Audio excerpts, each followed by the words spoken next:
Biancy. Yung bodyguard ni Biancy. Yan ang bodyguard ni Biancy. Malaking tao yan guys. 6-footer. Takot na dyan si Ryan eh.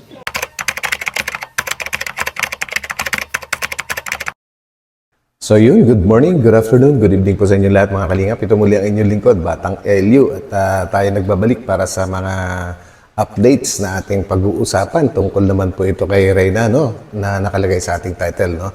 Na si Kalingap Rab ay nagsalita na tungkol kay Mama Melanie or sa mama po ni Reyna. At yan ay maya-maya. Yan ang pag-uusapan natin. At ang isa pa po ay ang tungkol naman po sa bodyguard ni Biancy na pinakita naman po ni Kalingap Rab kagabi, ano? At bago po tayo tumuloy doon, guys, ay huwag po natin kakalimutang suportahan palagi po, ano? Ang buong team Kalingap, lahat po ng mga proyekto po nila, ating suportahan. Yan ay sa pangunguna naman po ni Kuya Bal Santos Matubang, Ate Ed The Vlogs, and syempre si Kalingap Rab and Ma'am Jackie. So yan guys, samahan po ninyo ako sa video na ito hanggang dulo guys. At kung po pwede ay patamsak naman po dyan. So guys, let's go! I don't give a fuck what you say.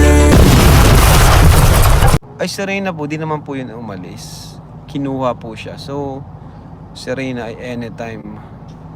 Kalingap pa rin po siya. Di po siya umalis sa Kalingap. So yun guys, no, bakit nasabi ni Kalingap Rab na nasa Kalingap pa rin or Kalingap pa rin si Reyna po, ano? Dahil hindi naman po talaga si Reyna yung umalis. Kumbaga ay kinuha siya ng kanyang nanay o kanyang Mama Melanie po, ano? Dahil maganda naman po yung yung napag-usapan kung bakit kukunin ay ipapagamot, at yun na nga po guys ay talagang parang urgent yung pagkuha sa kanya dahil naka-schedule na nga po sa St. Luke's, at ang sabi pa nga po ng nanay ni Reyna ay ang gagamitin niyang budget ay yung kikitain niya dun sa pag-aalaga ng baboy. So guys, although meron namang kaunting agam-agam kung yun lang yung pagkukuhanan ng budget, eh syempre wag na nating yan. Kumbaga, nanay naman po niya yun, no? At syempre gusto rin ng Kalingap na makasama rin ni Reyna yung kanyang mama para maranasan din niya kung paano alagaan itong si Reyna, dahil mas madali na nga pong alagaan si Reyna ngayon dahil gumaling na nga po siya sa pag-aalaga ng Kalingap. Kaya siguro maluwag na rin sa kalooban ng Kalingap na i-release itong si Reyna, dahil yun naman po talaga ang purpose kung bakit kinuha at inalagaan ng Kalingap si Reyna dati, ay para mapagaling po siya. Although marami tayong naririnig ngayon na mga nagsasabi kung sino man yung mga yun na wala naman daw nagawa ang Kalingap, kumbaga walang naitulong kay Reyna, pero hindi po yun ang ating main topic, no? At kaya naman po napag-usapan ito ngayon dahil habang nasa biyahe po sila pauwi ng Bicol, habang binabaybay nila ang highway, ay napagbutuhan po ng mga nagpabuto po si Kalingap Rab, no? Na kung tungkol naman doon sa mga umalis na sa Kalingap, kagaya ng mga angels or kung sino man dyan, ay kung tatanggapin pa ba pabalik ng Kalingap kung sakaling gusto nilang bumalik.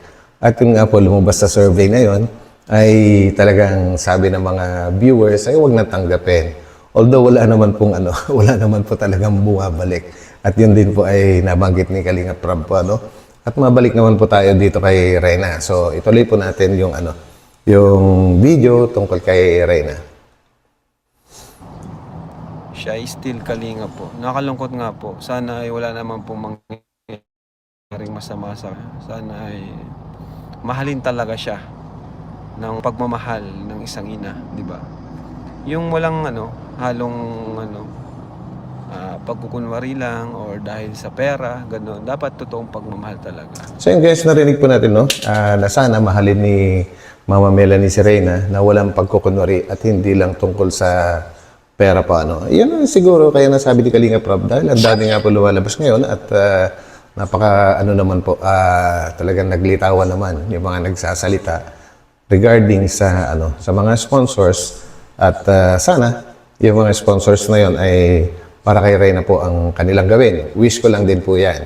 And sana ngay ganun at hindi po para kay Melanie. Sana po ay para kay Reyna. So yan po guys, no? Sana po, ganun na talaga ang mangyari. Kahit walang pera, Yun. mahalin niya. Bilang isang ina po, ano, dahil milyon-milyon na tao naman po ang nakapanood sa kwento ng buhay ni Reyna, ano, na hindi naman, according kay Lolo Nestor, ay hindi naman daw po inalagaan itong si Reyna, ang kanyang ina na si Melanie. Umpisa nung maliit po siya, nung baby pa siya, ay si Lolo Nestor na talaga yung pag-aalaga, ano. So if ever, ano, ay sana ipakita na rin ni Melanie yung talagang pagiging ina niya kay Reyna. Si Reyna. Diba? Minsan kasi pag wala ng pera, doon na lumalabas yung talagang nawawala na yung pakialam sa tao. Yun, totoo po yun. Mamahaling ka lang pag may pera. Bigyan po natin ng chance yung mama ni Reyna. Baka naman po ay talagang namimiss na yung anak. Ayun. Yun, grabe. So yun guys, no, iba talaga itong si Kalinga Prab. Talagang sobrang maunawain. Yan. Never naman po nagsalita ever since si Kalinga Prab ng ano, no, ng masama tungkol sa kahit kanino. Talagang maano siya, understanding talaga kahit kanino. Kahit madalas ay nagagawa na siya ng mali, ng kung sino-sino, ay talagang palagi siyang nakahandang umunawa. Yan po ang kaibahan ni Kalinga Prab at sina Kuya Bal, buong Kalingap po yan, no? Na ikukumpara naman po sa iba, no? At hindi ko sinasabing yung mga sponsors ang ni Reyna ngayon ang kinukumpara ko. Wala po. Marami na po kasing nangyari sa Kalingap na dati pa.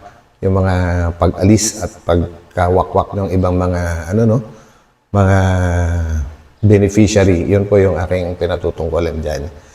And sana nga, totoo na yan, Mama Melanie, alagaan mo, mahalin mo pa si Reyna, no? Dahil ang dami po naming nagmahal dyan dito sa Kalingap. And sana, lalo siyang mapabuti at magiging masaya po kaming lahat. Magiging masaya po tayong lahat pag nakita natin na si Reyna ay talagang grabe, yung magiging na siya, totally makarecover na sa kanyang mga dinadaanan.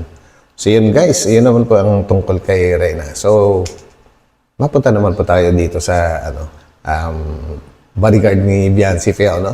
So let's go. Tuloy po natin guys. Ay, okay lang po Sir Leo D.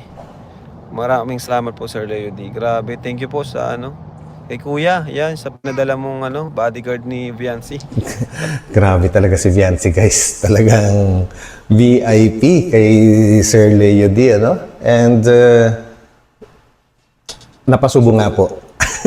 Kagaya ng binanggit ni Kalinga Prab. Parang napasubo yung bodyguard dahil talagang hindi bumitaw. Kumbaga lahat ng pupuntahan nila, mga adventures nila, ay talagang nakabantay kay Biancy. Nako, grabe talaga si Biancy.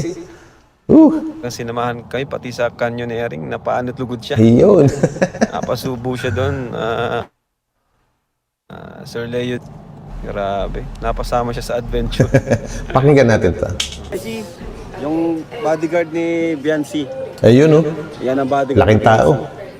Malaking tao yan guys, 6-footer. Grabe. Takot nga dyan si Ryan eh. So yun guys, no, laking tao pala nung binigay ni Sir Leo din na bodyguard ni Biancy. Talagang siguro walang magi-interest na gumawa ng masama kay Biancy. At alam kong masaya dyan yung parents ni Biancy, ano? Dahil nakita po nila na kung paano alagaan ng Kalingap at ng sponsor itong si Biancy sa kanyang mga pinupuntahan or sa pagsama-sama niya sa Kalingap. And guys, no, marami din tayong mga narinig galing sa mga viewers na mga suggestions na sana sana next time punta naman sila ng Pampanga, which is sa nga po yun, no, sa hot air balloon na ginagawa naman po yan taon-taon for more than 20 years na ginagawa na po sa Pampanga yan, no. Ang kaibahan nga lang itong year 2024, hindi na po sa Angeles ginawa, hindi na po sa Clark mismo, kundi doon sa New Clark City kung tawagin. At yan naman po ay nakalocate naman po sa Kapas Tarlac, which is hindi naman po kalayuan dun sa dating location na sa Clark, Pampanga mismo. Ngayon naman ay sa Capas Tarlac na, which is from Clark, Pampanga to New Clark City, Capas Tarlac. Wala pang 1 oras po yung distance niyan. Ang Capas Tarlac po kasi, kung babaybayin mo yung yung MacArthur Highway papuntang north, papuntang Ilocos, mga ganyan po, ay ano yan, first town lang po ng Tarlac. Pagkalagpas mo po ng ng Pampanga. Napakaganda niyan, guys. Talagang ako, na-experience ko na rin yon one time. Bago mag-pandemic ay nakapag-attend na rin po ako ng hot air balloon. Talagang mag-enjoy kayo, guys, doon. Dahil talaga international po yung mga sumasali dyan. Yung mga malalaking mga bansa talagang sumasali. Siyempre, ang Pilipinas, meron din tayo mga ganon. So, yun, guys. And ang kagandahan doon, if ever na matuloy naman po sila doon, ay nako, ang lapit lang din po ng isang sponsor ni Bianchi na si Mami Rixie. Nako, nakaka-excite naman po na makita din natin kung paano estimahin or paano asikasuhin ni Mami Rixie itong si Bianchi pagka natuloy sila doon. Kanya nga lang, guys, no? Kada February lang po kasi ginagawa yon. So, if ever na matuloy sila, ay next year na po mangyayari. Kung di ako nagkakamali, from February 15 to 19, ganun po yung schedule ng hot air balloon show. So yan po, guys, ito muli ang inyong lingkod, Batang LU, at maraming salamat sa pagsama niyo sa akin sa maiksing update na ito. Magkita-kita po tayo ulit mamaya pagka tayo ay nag-upload mo rin. Thank you and God bless po sa lahat. Bye!